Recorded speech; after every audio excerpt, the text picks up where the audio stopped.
Nations in ruins. More than 70 million dead. 2 world wars in a single generation. The unspeakable horrors of the Holocaust. And 72 territories still under colonialism.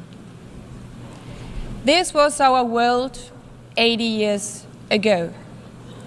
A desperate world, grasping for any sign of hope.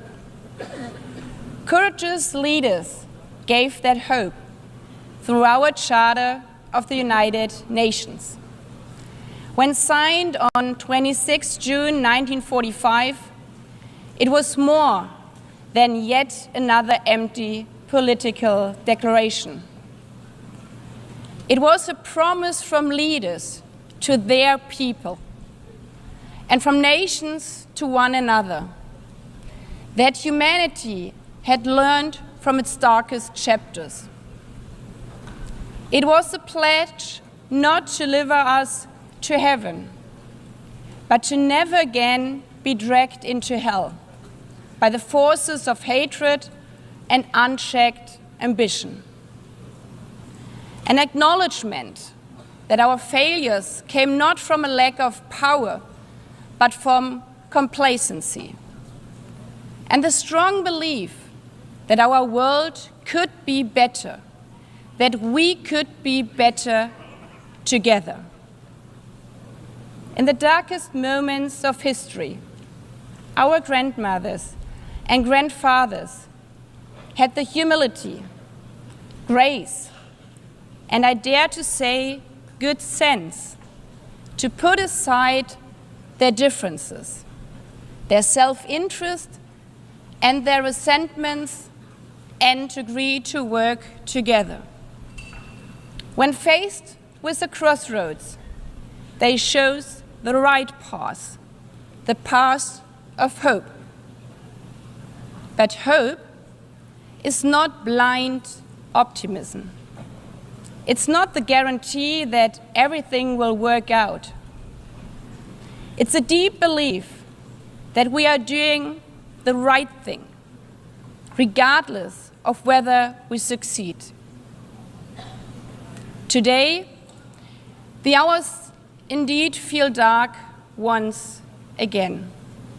We stand at a similar crossroads. We see children without parents searching for food in the ruins of Gaza, the ongoing war in Ukraine, sexual violence in Sudan, gangs terrorizing people in Haiti, unfiltered hatred online, and floods and droughts all over the world. Is this a world envisioned in our charter? Do we really need to relearn the hard lessons? Today is not about celebrating.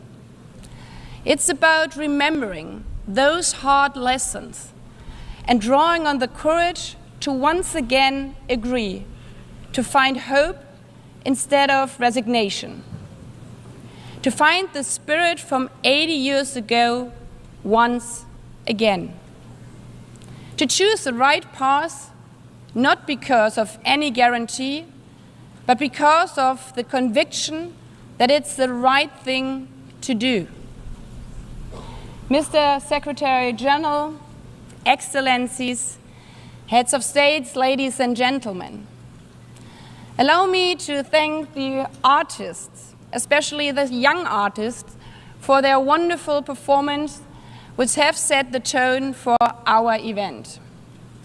Today, as we mark 80 years of our United Nations, we are once again standing at a crossroads. We cannot take the easy path and simply give up. We have to choose the right path to show the world that we can be better together. Not because the last 80 years were perfect, not because for 80 years, because we have tried. For 80 years, this building has stood as a monument to our shared hopes for a better future. Yes, we have disagreed, we have struggled, but we have also triumphed.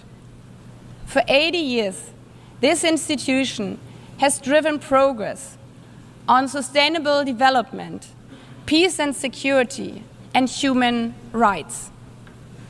Today's commemoration is not the story of an institution. It's the story of thousands, perhaps hundreds of thousands of people who tried to turn hope in something real. The people who stood between war and peace and chose peace. The people who are risking their lives to deliver food in Gaza. The people who are supplying education materials to girls in Afghanistan. The people who not only wear the symbol of the United Nations, but are out there on the ground, showing how we are better together. This is why this is the theme of this 80th session, better together. It's more than a hot motto, it's a hard-won truth. It's our commitment for the next 80 years. Our commitment to not only hope for problems to vanish, but to find the courage to confront them. Better together means to act where action is hard, to choose dialogue and diplomacy when division is easier. Hope at this 80th anniversary means that this session is not remembered not only for its milestone year, but as a moment when we called on extraordinary resolve equal to the extraordinary challenges we face.